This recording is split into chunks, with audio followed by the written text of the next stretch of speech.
What's happening, boys? How are we all doing? Very, very well. Aye. Yeah. A lot better than the certain city in the West at the moment, eh? Well, it's true. Luckily for the St Mirren fans, it's all on Premier Sports on YouTube because they'll all be too busy outside Celtic Park protesting. They'll realise that their actual team won a trophy. But aye, it's a very strange and uneasy feeling as our title rivals lose 3 games in a row and look like they've absolutely burst as we have just found ourselves back in the groove. So we'll talk all things Hearts. We'll talk everything from yesterday's away win. We'll look forward to the visit of Rangers at Tynecastle, on Sunday. And we'll discuss our title challenge and our title rivals, plans for the trophy parade, what we'll do when we win the double, all the good stuff. We'll talk later. Sound good, boys? Brilliant. Tam, are we keeping you up? I'm not sure. I can. Yeah, sorry, that was a big yawn. I just told you, boys. I'm, I don't know. It's been Bored of winning everything all the time. So it's really boring. That's it. I don't know what I'm going to be like in May. Espresso at this time of night, and you're still suffering. So give me 5 minutes, and I'll be like going Raj. So it doesn't matter. You've got the toilet. That's what you're doing. You'll be away within 5 minutes to the toilet. So. Tam going Raj equals going to the bog. Go to the toilet. He's going for a boyfriend, Nancy. He's going to make the messy a toilet. Right. Obviously, we're live on YouTube, so any questions, any comments, observations, gloating, cautious optimism, doom and gloom, whatever it is, fire them in. We'll try to get through them. Tam, what's been happening? No much, mate. Quiet weekend. Obviously, all accumulated in last night, so it was good. I quite like a late time kickoff, so it was good. Then, overall successful night. But somebody at Sky needs to invest in a little chamois for the camera. Oh my god! Obviously, Falkirk, that stand isn't a stand, so they were out to all the elements, but a wee chamois would be good. Mate, I don't want to overemphasize my position within the organisation, but I have already emailed 3 people this afternoon about exactly that because it is not good enough. It's absolutely not good enough. They're not like to build a stand or something there because of the blast radius for Grangemouth or something, isn't it? Actually, the blast radius for my arse after that espresso. That was good for you, Tom. That was good. You've been taking lessons on cracking jokes in there. See, the thing is, right? Why don't they just put it in the other stand? Right?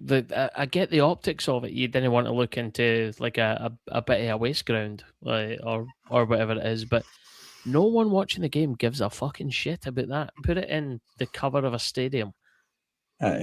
It's genuinely something to do with Grangemouth. Why they're not allowed to build something like that. Is it? Aye, it's why. Grangemouth, is that not closing down? Who knows? I believe so. I will. Shame anyone and everyone that works in Grangemouth if that's the case, but then what the fuck? Put it in the stadium. It's not turning into a politics podcast. We get ourselves into enough trouble just doing this, man. Right. I'm in his house. And what's been happening? Not much, man. I'm struggling with dose 2 of the man flu in 2 weeks. But I'm not gonna let that bring me down. I will soldier on. I'm here with a smile on my face and a song in my heart. And let's rock on. Yeah, I don't know. There's no news or nothing really worth talking about. I suppose the only one's the pre-contract. McPick. Oh yeah. Again, we're at that point, like I've said before, about the dramas of kicking off and losing my shit at 2:00 on a Saturday when I see the team lines are gone, and now with Braga, Kazarides, Magnuson, Swallow, Finlay, all the guys that Jamestown identify, we could sign Tam, and I would be like, sound, they must show something. So I'll trust the process. Probably I can't see it being a huge analytics pick. Maybe I'm wrong. Maybe it's more just the manager fancies having more of those type of players in the squad. Help beef it out. Tam, as a purveyor of shite football following Livingston, what have you seen of? I know absolutely nothing about Josh McPake other than what I've read in the last 2 days, so I do apologise. But it's another winger, young Scottish guy. We're going to need homegrown players when we go to the Champions League, so you can look at that That's right. as well. Booster in the squad, that's right. Right, so on that, right, you mentioned that in the chat the other day. Like, is that a rule? Yeah, I think you need, 5 in the squad that are... You need 5 in the 23 squad that you register or whatever it is. And they just have to be Scottish or development academy players or something. Academy players in Scotland. Oh man, that's a pain in the arse. Right, okay. No, maybe stop us winning the Champions League for the first few seasons, but with Jamestown, I think we'll manage to power through. I think. Nah, we'll be sound. Just sign a bunch of 12-year-olds and keep them on ice. It'll be fine.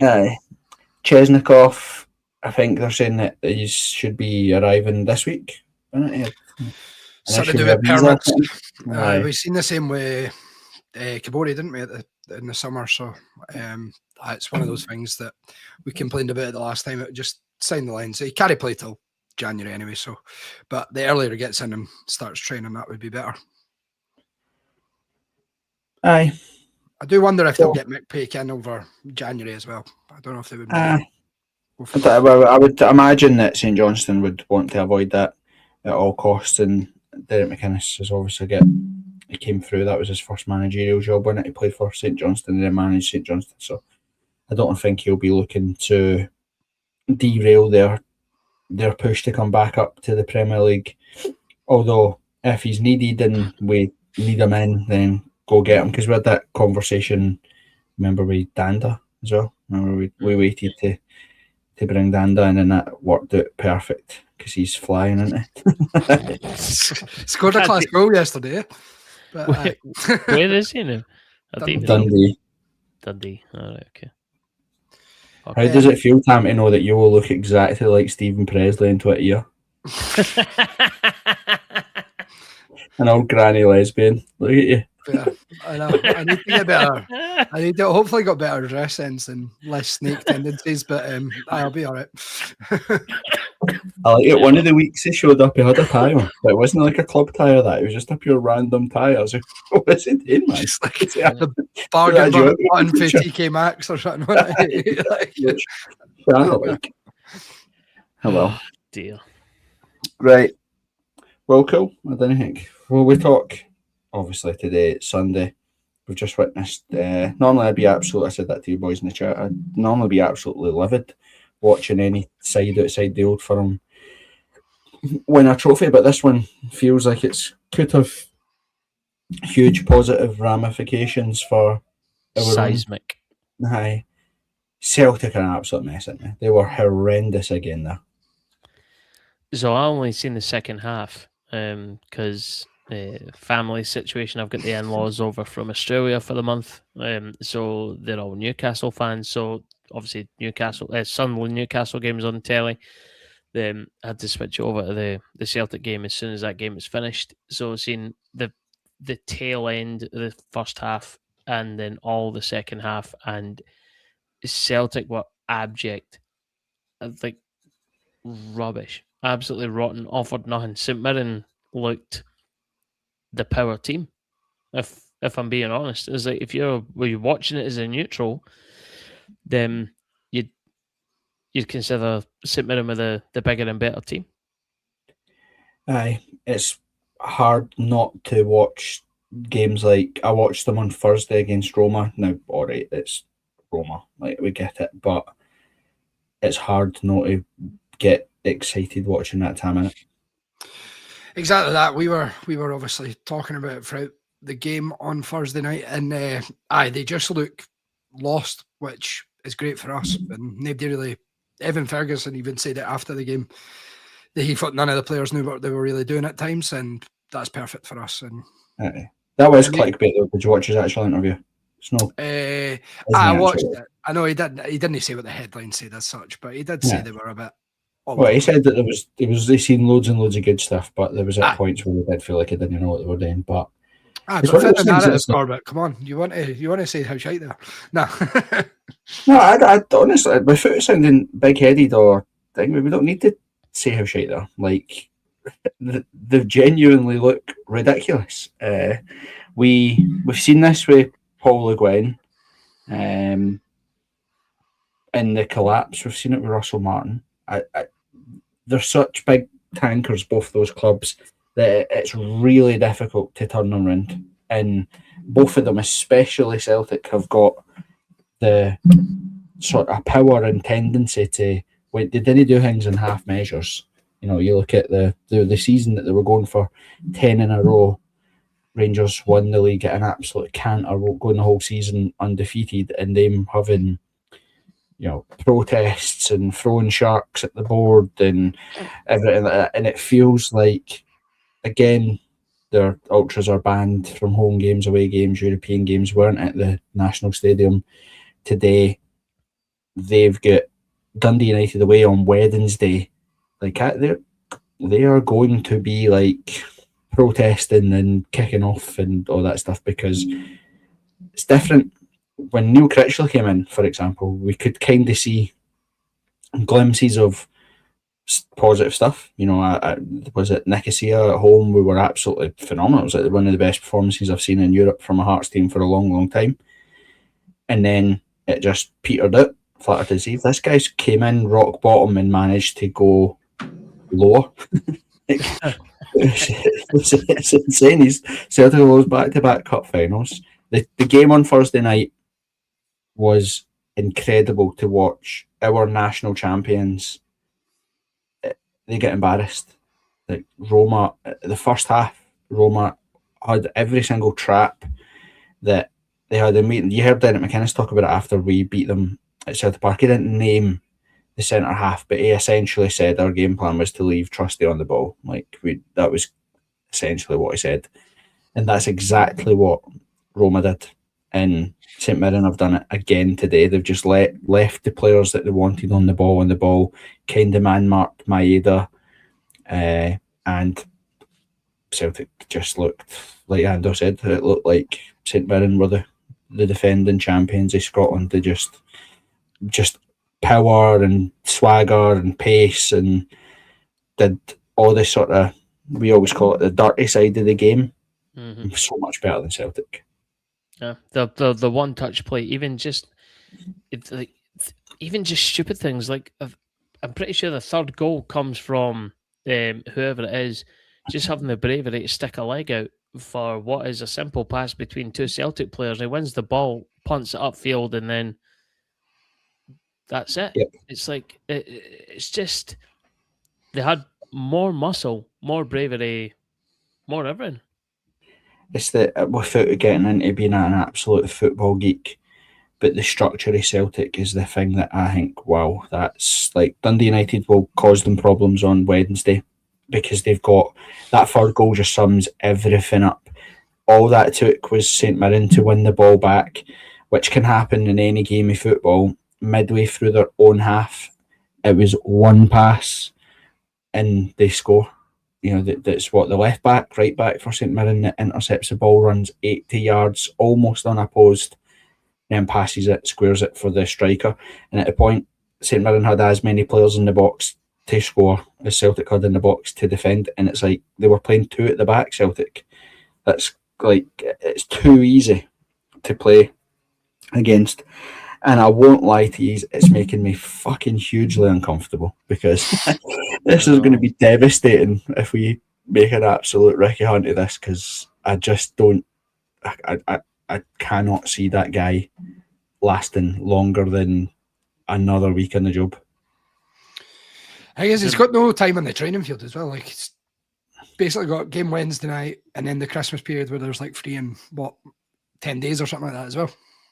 I know our thing, and Derek McInnes will be saying it to all the players, and all the players will be saying it to each other, is just take our games one game at a time. That we play Saturday, pretty much all the time because we're not in any other competitions. So we've got a week to reset, to get people back fit, to get information into the players, to work on things like structure, to work on, like, we'll talk about the game last night, but one of the things I liked last night about Derek McInnes talks about the Harry Milne goal and clearance, but he talks about it in a way of being like, aye, well done, because you fucked up, the both of you's fucked up, and you fixed your mistake. That's what he liked about it. He wasn't that it was that was our doing, our mistake, our mess, and you took some responsibility for it, and you made up for the error type thing. Like there was loads of hidden loaded messaging in there about that he wasn't happy, and he wasn't just going to wax lyrical about the fact that you made an unbelievable block in the line. The fact is he should never have got there. There was 3 of us versus him in indecision. Magnuson should win the header, doesn't he? He's easily beat in the air, and then you let the ball bounce when it's windy, raining, minging, and our 3 centre halves or 2 centre halves and Milne are there, and nobody takes responsibility. No one flattens the guy and smashes the ball into the stand or whatever, and we let him burst through. But the manager after it talking about, no, it was great that you did a great tackle and a great goal and clearance, but that was our mistake and shouldn't happen. And that's the bit that we're not going to turn it into the Celtic podcast, obviously, we're not. But that's the bit that Wilfred Nancy does not have, because they'll finish today. They'll have a terrible or a light session tomorrow, if anything, given the workload. They've played Thursday, Sunday, have a game Wednesday. So realistically, you're maybe looking at Tuesday.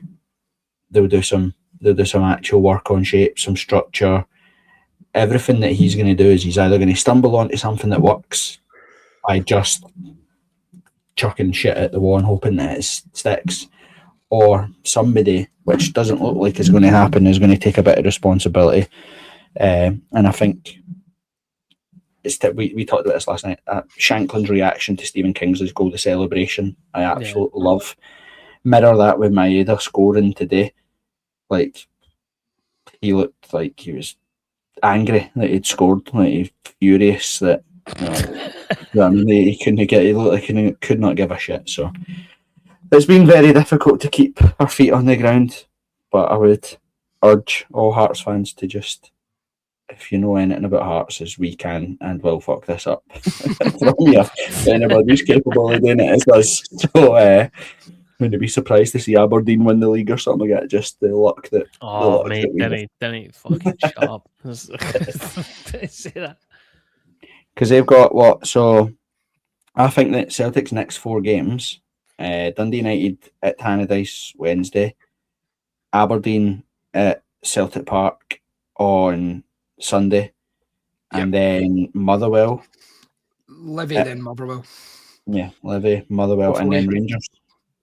Yep. And then Rangers. 2 away games and then Rangers at home.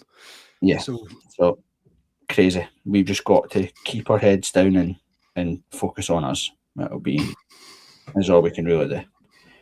What do you think will happen? Just to round off the Celtic stuff. Do you think he's been in the job about a week? They can't sack him, can they? Nah. Well, I said this is pre-show that a lot of the Celtic fans are coming out and saying, "Oh, but if this feels like a project manager, it feels like a project manager." Blah blah. But that's not what we need. Ange Postecoglou was a project manager, right? He lost his, I think, first 2 games. Obviously, we scurried them at Tynecastle. Well, I say scurried, beat them 2-1. John Souttar header, if you remember that. I do. Gary Stephen scored. That's it, right? That's so he was a project manager but ultimately went on to do reasonably well, right? By their standards.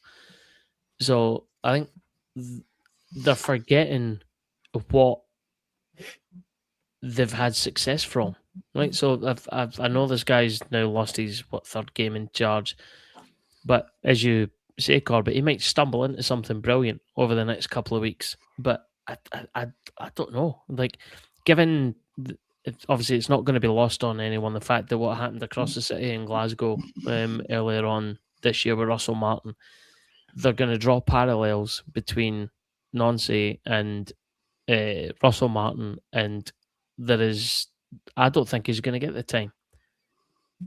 But Well, it's that also kind of plays into our favour as well, because if, let's say, for argument's sake, he gets the next couple of weeks, doesn't win any games, or really, really struggles, they punt him at the door. What are they going to do? Bring Martin O'Neill back into the end of the season?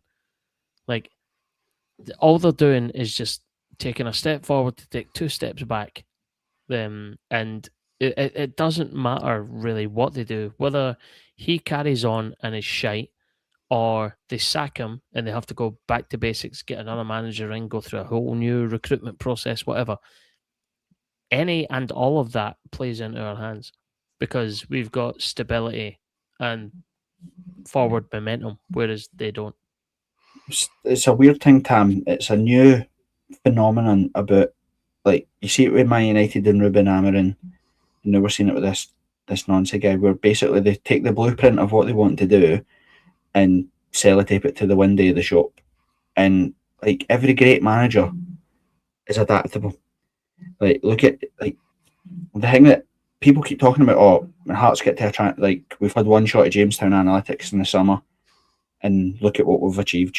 Braga, top goal scorer in the league, Norwegian second division, Kazarides flying, Harry Milne flying. The rejuvenation of Shankland and Devlin and Halkett, the core players, all that sort of stuff coming in, and then it's like, well, we're gonna have our second shot of it in January. I think there's a bit of that that's missing that should excite everybody. Is we've only had 4 months of Derek McInnes. Like, we've only had 4 months of a proper manager, and look at the impact that he's had. Like, he went to Celtic Park, changed his team. He went to Ibrox, changed his team, played players out of position. He adapts. He changes the way that we're playing. He's changed. Maybe the only mistake I think he's made so far would be, I think he should have changed to the midfield shape that we're in now for the Motherwell game.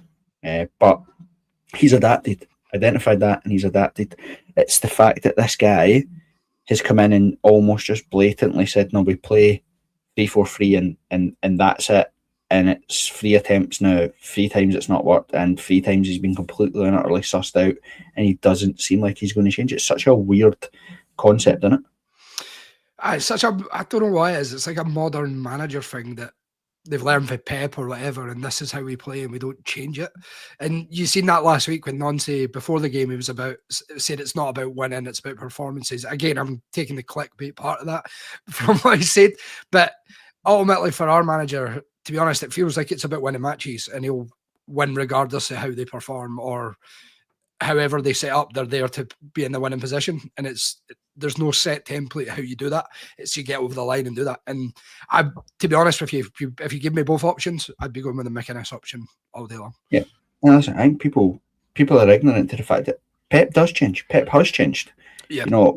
He identified that they were too weak in Europe and wanted 2 proper centre halves and a focal point striker, and changed everything. Brought in Haaland, brought in John Stones, Ruben Diaz, changed the way they play, won the Champions League. Like, that's what I find really crazy, is that they what, £11 million for Arne Engels, £6 million for Trusty, £5 million for Balikwisha that's on the bench. Ida was 9. He And lasted and nothing. what Yeah. the guy that scored the 2 goals for St Mirren the day was playing for Havant and Waterlooville. It's a fucking tube stop in London. I didn't even know that was a team, to be honest. Like, do you know what I mean? Like, that's up there with like Elephant and Castle, Dog and Duck. Like, he was literally playing for a subway station, and it's embarrassing. But long may it continue. Long may it continue. We've just got to focus on us. But you can't, if you're no looking over to that side of Glasgow and getting giddy, then it was not for you, because this is too exciting. It's too. I'm already too nervous. Like, I'm already too nervous. Exciting but nervous. It's like, Ah, what do I you don't know do?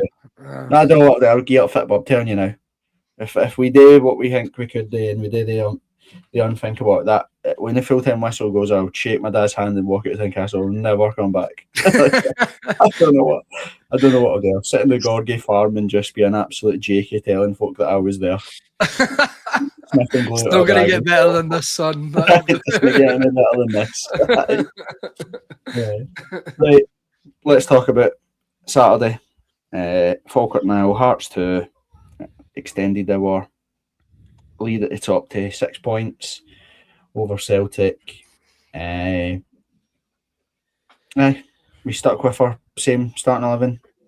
Tam, second game in a row, back to what seen us sort of go on our, when we looked our most fluid and most connected. What was your thoughts pre-game, seeing it when they changed the team? Absolutely no issues with that, to be honest. I think it made sense. I like the sort of midfield too, but when you take Benny out of that, it's a different two. So it's it carried on again last night in terms of how fluid we were, in terms of one would go, one would stay. They would Magnuson was a bit further up and making a nuisance of himself as well. I liked it, and I would expect it to be the exact same again on Sunday, to be honest. Aye. Ando, what about yourself? I'll be honest, I didn't really. I was absolutely shite myself about that game yesterday.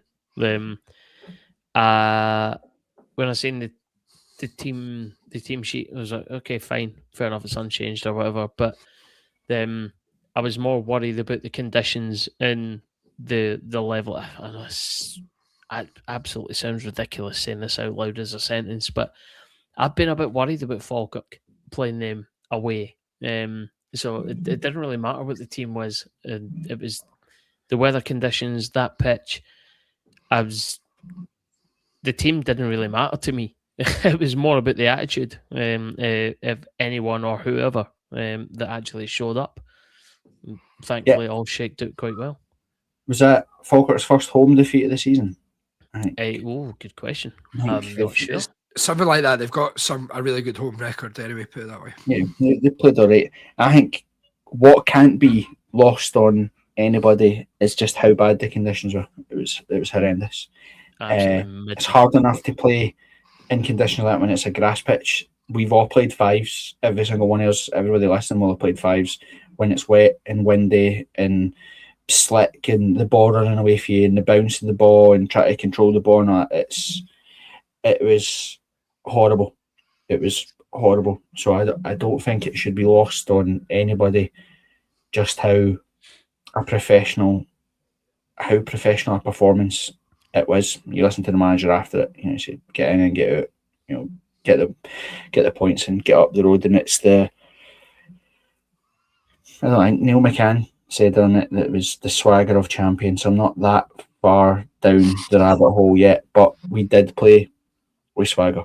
It was the biggest, Kelly at home, the Motherwell wobble after the Aberdeen game, etc. That was our biggest. Yeah, we're not going away. We're not going away performance that we've had against a team that I'm the same as you, Ando. I was nervous about where they could or what they could do, because when they're on their game, they're actually quite a decent side. And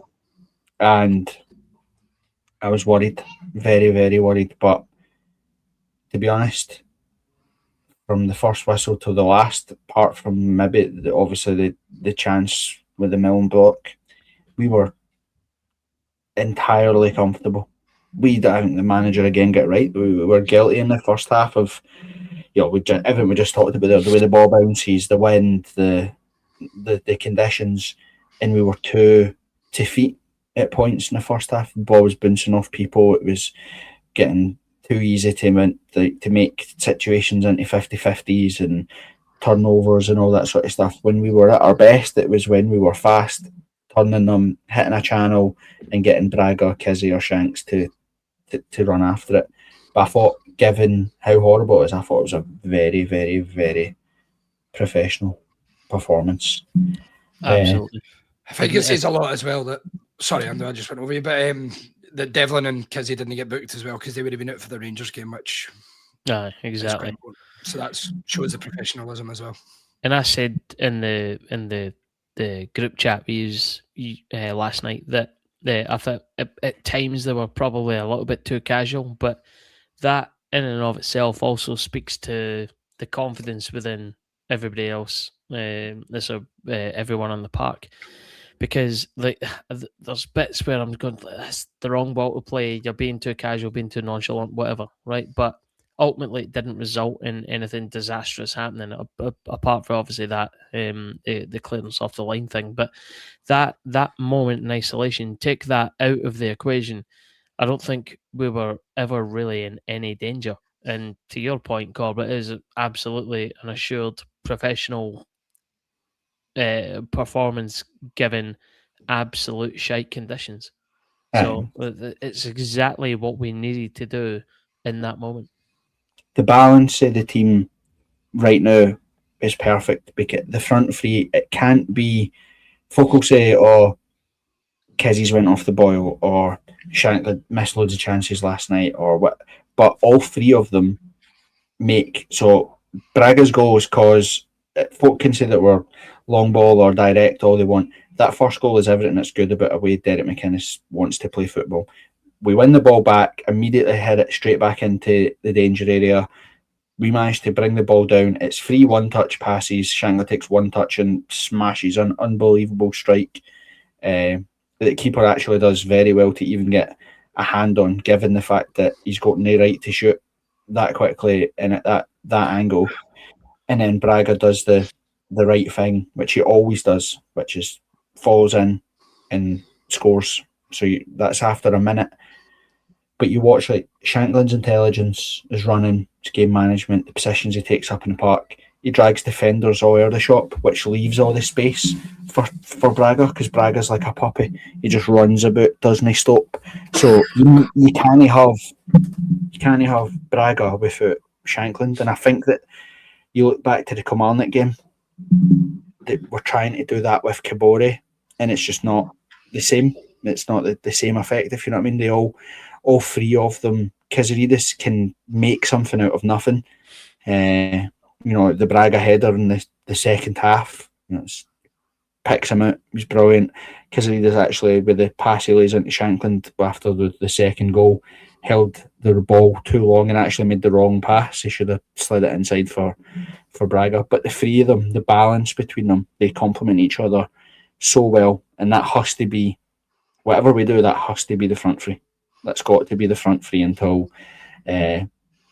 Chesnikov comes in and finds his feet, or one of them gets injured or suspended or whatever it is, because now it's great that Kizzy and Devlin didn't get suspended for Rangers, but is there a chance that they can get suspended for Hibs? The way that it works with the bookings and that they have that lag stuff. It won't actually be. So it's 7 days. So because the game's on the Sunday and the week after's a Saturday, it'll be all right. But the front three I thought last night were really, really good given the conditions. No one in Scotland strikes the ball as cleanly as Shankland does. The one touch out his feet and bang, that's an unbelievable strike. It's actual some save. It's the power as well. It's like from basically nail backlift at all. Like it makes it look effortless. I don't know. Did you see the second goal? Somebody else. Yeah, we're going to talk about that. But in terms of striking the ball, I was like, fair. No, but no, you're right. And he was a nuisance all to counter that point, Tam, and sorry to cut over you, but you'd done it to me a minute ago, so fuck you. Is that every time Shankland strikes the ball, you know it's dangerous, whereas Kingsley maybe not so much. He's a completely different kind of player. You know that.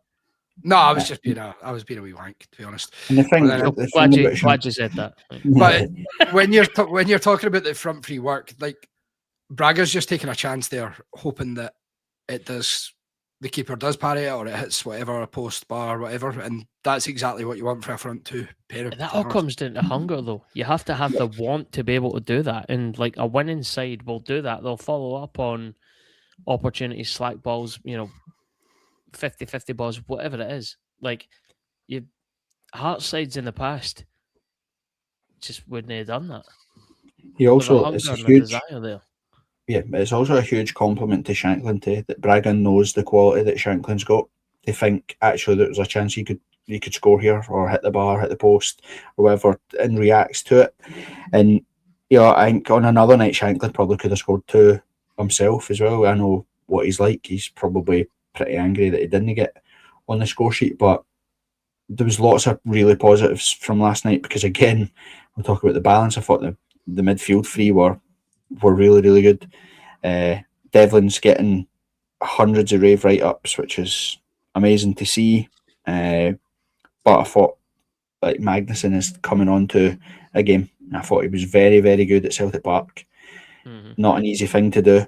I thought he was very, very good against Kilmarnock. If we hadn't conceded the sucker punch with minutes to go, I think that would have been one of the standout things. Borchgrevink played very, very well. Magnussen hits the post, and Magnussen played very, very well. And now he's, again, another one where he's starting to find his feet. I thought the midfield was very good last night, given the conditions. Absolutely. I like McEntee in the midfield as well. He just does all this sort of dog work, but he sort of drives forward as well. And the three of them all bring different stuff. And as you say, it's sort of the balance of it's working at the moment. So I wouldn't be changing it anytime soon. Yeah, and it's a good headache to have because you can go for, like you said, now that we've learned where we're at, that midfield for like an away day at Motherwell, it's probably the right way to do it. But for home games at home, we probably don't have to play with two big guys in the middle of the park. You know, that's where your Benny Devlin partnership could come in or whatever. So they're really good headaches to have. The other thing that I thought stood out last night is, and we talked about it against Kilmarnock, that I thought Harry Milne playing his natural left back position looks like twice the player that he does. Trying to, not that he did a brilliant job playing right wing, but actually seeing him playing back as a left back, you see exactly why he's been probably arguably the signing of the season, or the find of the season, although there is loads in that bracket. But I thought he was phenomenal last night too. Aye. If you're looking at like homegrown players, to call them that, right? Not the Jamestown boys or whatever. And I get he'll have went through the engine and been approved or whatever. But the boy is absolute caviar. I thought start to finish, he was pretty much impeccable. Pardon one or two isolated wee things, but no one's ever going to have a perfect game. But nah. The boys absolute class. And you talked about Kingsley strike. It was good to see Kingsley come on, given that we know that he will play left back on Sunday versus Rangers. He doesn't score tap-ins. He only scores belters, doesn't he? Aye, that's there was you on the group chat saying that the ex-Falkirk youth was going to score a half volley for about 30 yards, and then you got the wrong one, put it that way. It wasn't your pal, so it was class. Aye, and a goal highlight really, his career goals at Hearts must be just absolute screamers, as you say. Yeah, exactly that. And I was raging because I had to pick wee bits of chicken pakora off the wall yesterday because like that ball came to him and I was just eating my starter and I was like ended up spitting it out across the wall, bits out on the telly and everything. It was absolutely Tam's toilet's going to have wee bits of pakora in it after that espresso in it. For the Bay Leaf, you still want to sponsor us, the Bay Leaf. Diarrhea brought to you by But Stephen King, I was thinking about this last night. Stephen Kingsley is like the Mikey Smiths, the left backs. He's always 7 out of 10. Always. He's Mr. Reliable. It's great to see him back playing. Same with Halkett and that. They're guys that have struggled with injuries. He's a guy that is unlucky that he hasn't had more of a Scotland career, given the level of his performances. And yeah, it was everything that's brilliant about Stephen Kingsley. You know, it's one of those ones, as soon as you hit it, as soon as he contacted with the ball, you knew that it was in. You know, ripped the net off the ground, man. It was an absolute belter of a finish. Seen somebody online saying Scott Bain should do better for it, and I was just like, you didn't save that. You just... There's the same people that say that it was a penalty. Or the Celtic fans. Oh, right. Probably was. There was a lot of debates about that last night. Yeah, well, actually, let's talk about it. What is your thoughts round the table? Correct decision, isn't it? Like, he's not the arm is in a natural position. If his arm's not there, it's hitting him on his side. It's no like he's putting his arm on the floor. Do you want a penalty for that, Tam? No, I wouldn't. Genuinely. You lying, you can't. I probably would. Don't talk shit.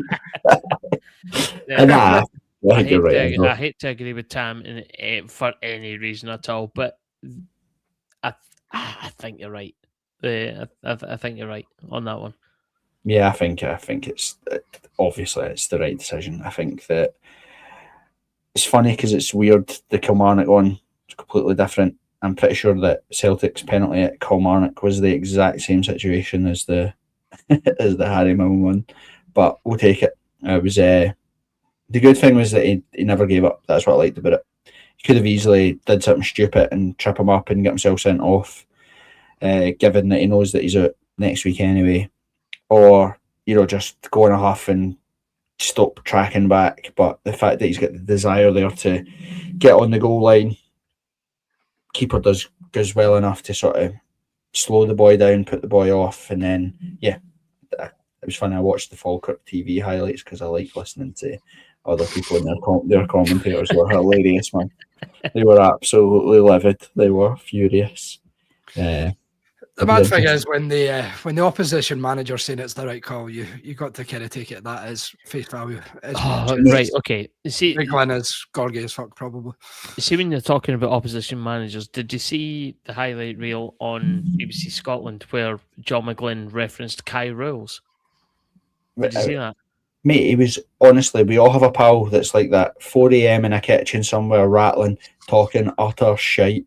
I was like, what is he talking about, man? What is it? That nervous uncle. He just wouldn't stand still. He couldn't look at the camera. He was just like, man, the Carroll's played all right. Look, he's not played parts for 8 years.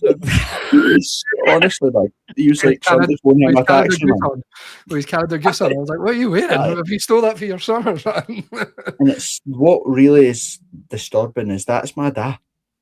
By the way, it fucking is. Shit like my dad, hands like my dad. It's insane.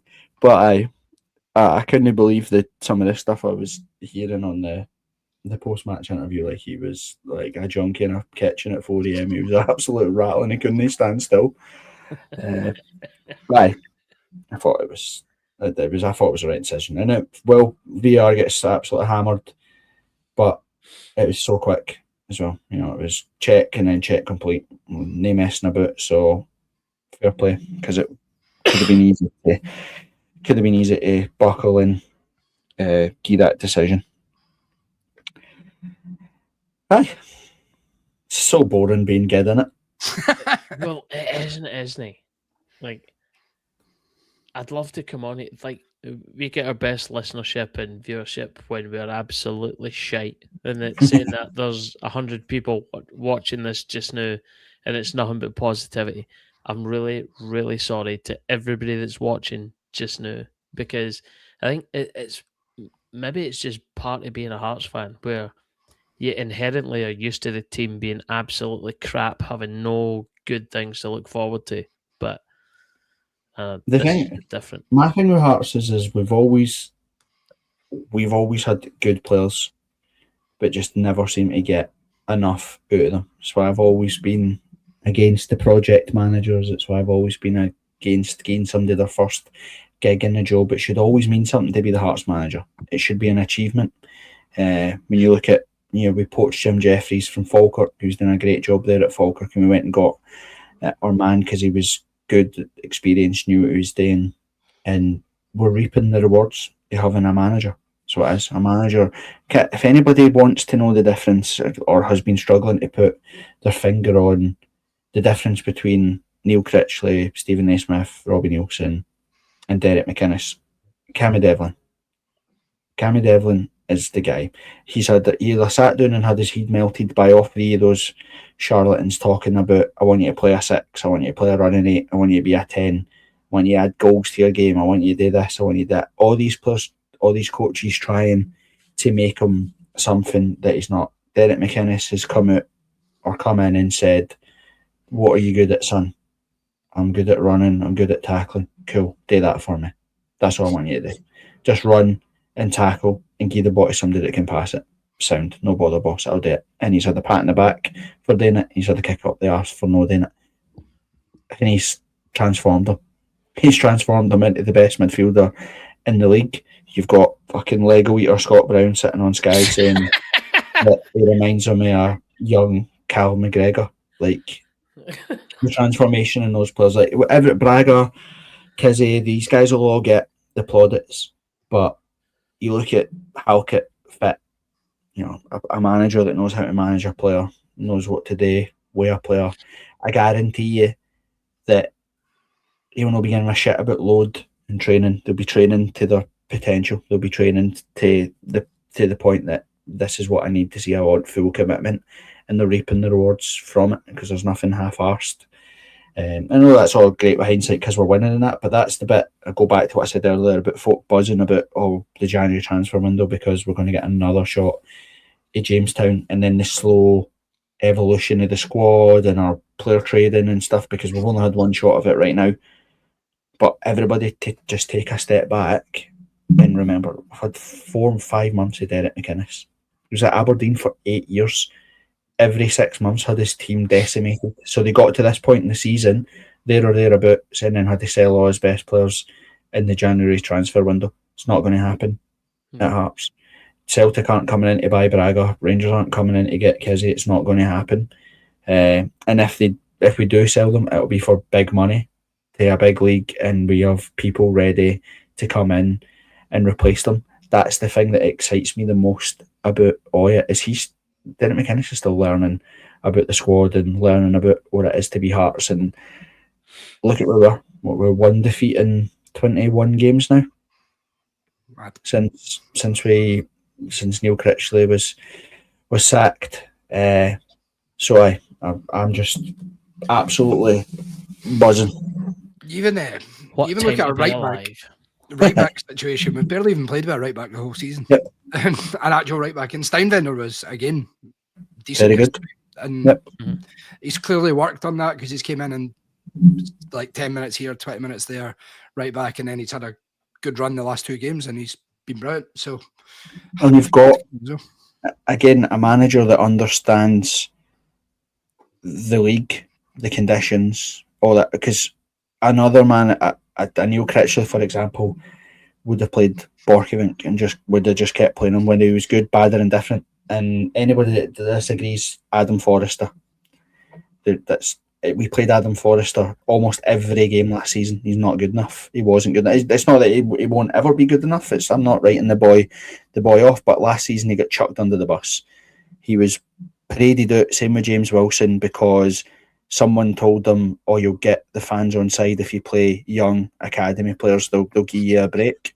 And we just chucked them under the bus. What James Wilson is featured minimal under Derek McInnes. Adam Forrester is away playing in the Championship with St Johnstone. And that's having an experienced manager that understood it. I liked one of the things that he said in his post-match last night, stood out perfect for me. He said at half-time, we don't have to be good here. Like it gave them, we don't have to be good here. Conditions are horrendous. We don't have to be good here. We just have to win. That's what it is. Get the job done. Get up the road with 3 points. And you look at the shambles that Celtic have just produced today. There is no messages of just get the job done. Stick to the philosophy, stick to the style, stick to the way of playing. Even if it's not working, just keep doing it. So the absolute joy of having a proper football manager shouldn't be lost on any Hearts manager right now. And if Dell fucks up, we'll just get Stevie Robinson. Never that rat skin nowhere near Hearts. If it fucks up, we could just blame Corbett because he's been banging the drum for the last 5 years plus. But rightly so, though. This isn't all down to Corbett, but most of it, 95% of it is down to Corbett. We wouldn't have had Derek McInnes if it wasn't for Corbett. I don't want to be that guy either, but I think we're undefeated since I got rid of Ann Budge. I think we've went to Celtic Park and won. We went to Falkirk and won. I don't know what I said. I don't know what I just keep saying. I'm responsible for everything, but I've got quite a good track record. I'm only kidding. I'm obviously joking. But you're not though. Your ego's but you're just not, like though. fucking bursting out Stay your brain humble. right now. Stay humble, stay humble. Liam Corbett of Sky Sports News is humble. That's why his camera's pointed up so you can't see the hard on. You wouldn't be able to see it anyway. It's fucking tiny. Right, have we got anything comment-wise that's coming in, or any Now, questions? Tam, you've done a stellar job. As always, Tam. Police in the comments as usual. By the way, it's December now. You can get rid of that shitty little tash. That's true. It's been a year since last December. It was for last November anyway. I think you still got the GoFundMe open for it. I've really not kept up, but this leads us on nicely to Sunday's game, I suppose, for Davy, DW Jambo. The physicality of both Magnussen and McEntee will be great against the midfield midgets of Rangers, Raskin, Aarons and Barron. I actually randomly checked to see. I think the BBC had some thing on it about the African Cup of Nations and what teams were affected by it. Again, I watched the Rangers game before I watched Celtic Roma on Thursday and thought that they were absolutely abysmal at the back as well. I think John Souttar's out. He's injured. I don't think he'll play on Sunday. And I think the guy Giga, I think he's away. He'll be away for the African Cup of Nations. So I've absolutely no idea who's going to play at the back for him. But they see the Ferencváros second goal. Boy Fernandez. He jumps backwards, jumps facing the wrong way. Like, what's he doing? And as you say, he's probably their only centre half because the other boy, the Canadian guy, what's his name, Cornelius, he's injured as well. So right. That remind me of the guy that's not a bonk machine. The guy just like, what are you doing, mate? That's not defending. Why have you jumped backwards? That's not defending. That doesn't make any sense, man. Yep. It's very difficult not to be insanely confident for Sunday. Like, it's uneasy. Now you've done it. I know, absolutely. But I said it after, like I said, I was a guest of Mr. Saturday Night at Ibrox when they went there. Falkirk went there, and that was the first time I've seen Rangers in the flesh, and was like, this is abysmal. Like, it was shocking. So they play. You were messaging quite heavily, saying this was absolutely dreadful.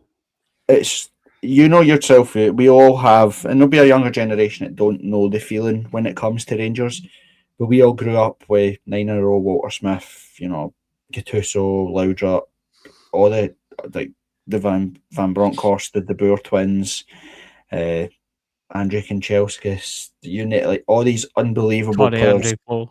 Right, all these unbelievable players that were like at the top of their game across Europe that were coming and playing for Rangers. And I remember being, same with Martin O'Neill Celtic side, I remember the early 2000s being at Tynecastle, and I think we were 4-0 down at half time.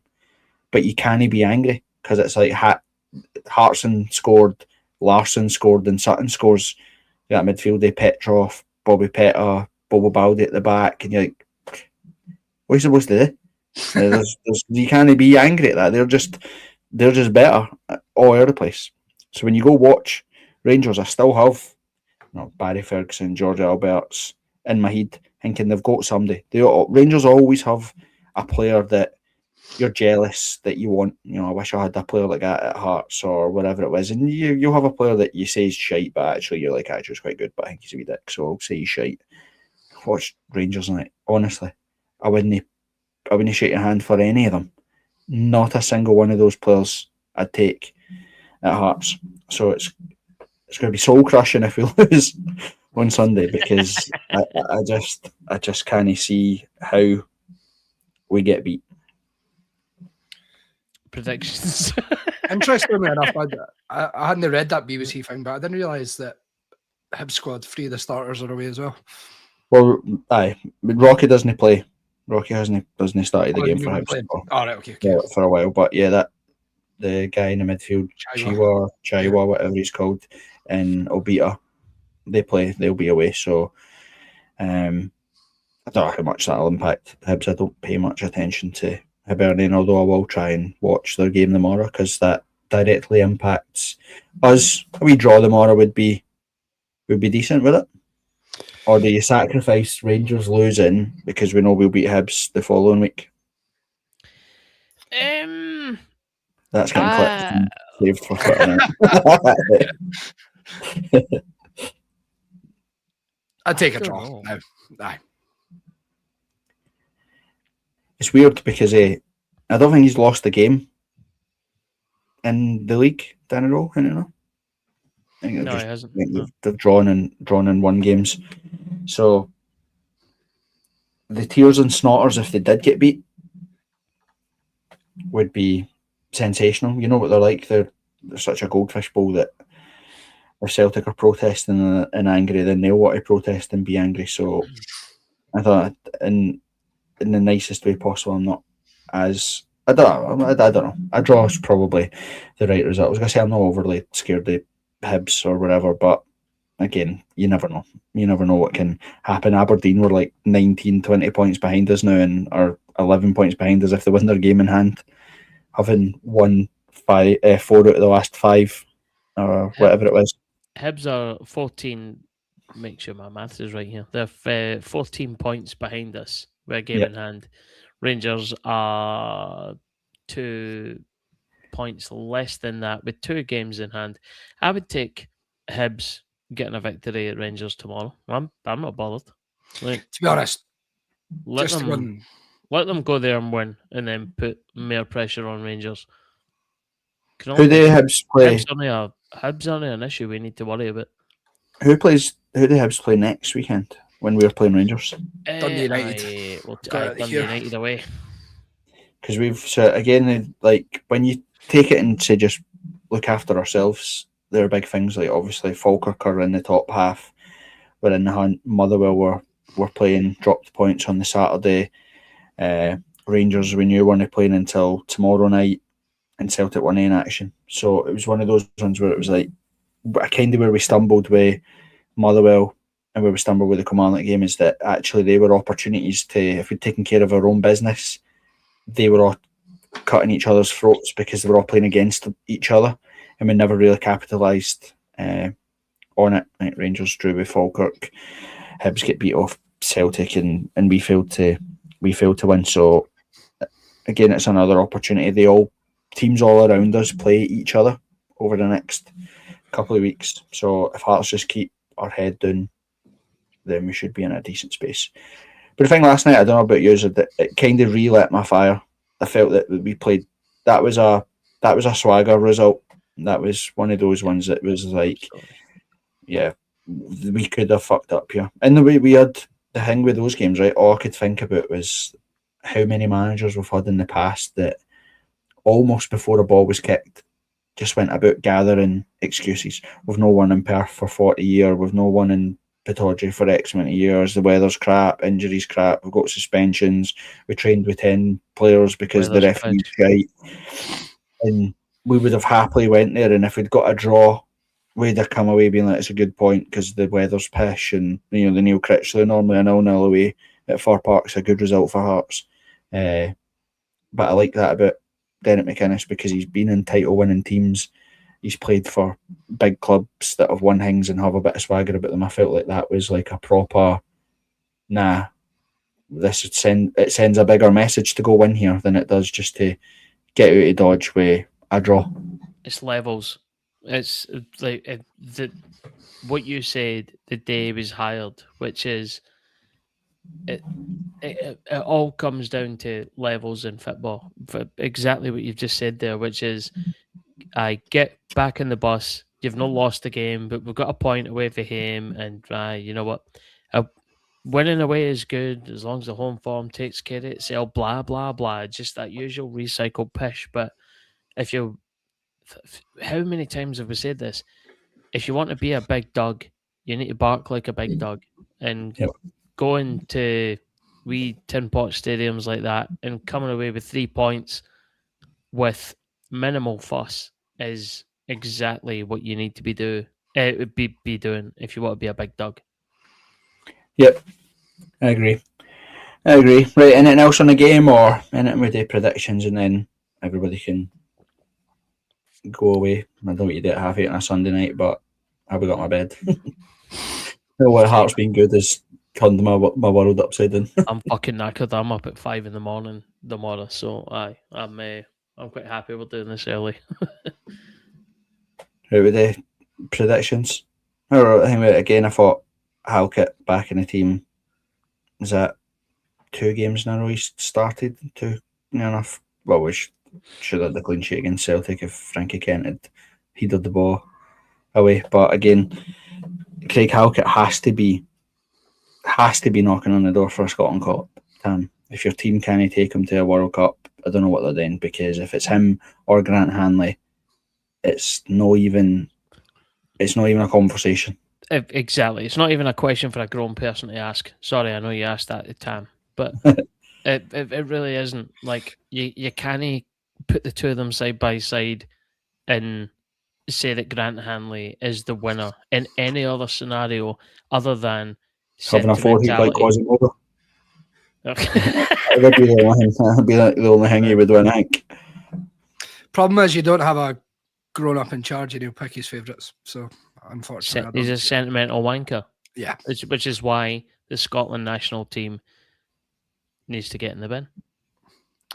But on form, he's the best centre half in the league for me. So yeah, we just look like a better team. Sure, Finlay looks like a better player. We Craig Halkett around about him as well. Right, if there's nothing, you're not going to put any comments up or keep a thing with what people are saying. What were they predictions, Tam? What's your predictions? Flash some predictions up or something if people predict. I'll get what's your scoreline for Sunday versus Rangers, everybody that's watching, and then we'll go round. I think he was talking about Monday night, Rab. Aye, I would imagine so. No, Tam, if you'd been on top of the comments, you could have posted these with context and maybe made it valuable, but you've screwed it again, so it doesn't matter. I shouldn't be in charge. We know You this. really We know this, but we give you a little bit of stuff to do.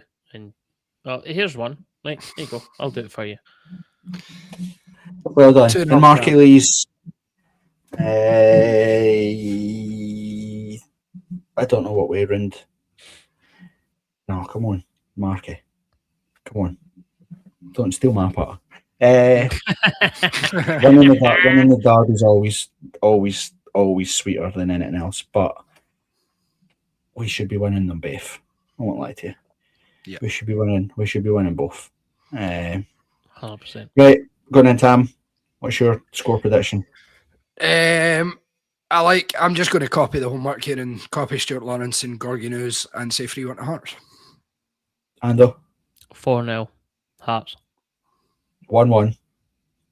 That's what it's been working, so we'll keep. We'll stick with working. Right. Don't ever change. We'll stick with 1-1. Because Mark, I'll tell you one funny story. We'll leave right just because Mark Elise is listening and his dad's an absolute hero. He's no longer with us, an absolute legend. He's one of the reasons why I support Hearts. Him and my dad, best pals, sit and talk about Hearts all their life, tell me all the stories about getting the cells away to Montrose or whatever it is, and fucking terrible League Cup games in the 70s. Remember there was a snooker shop thing on Gorgie Road. Sold like big fancy snooker tables and that. Oh, I do actually, aye. Yeah. It's right, but it's side where like Tesco and that is. Yeah.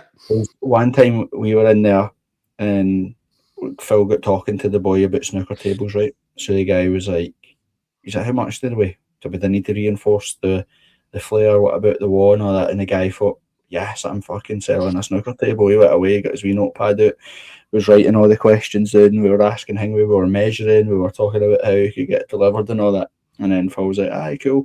I'll just take a couple of bags of flights for your darts. And then was absolutely devastated.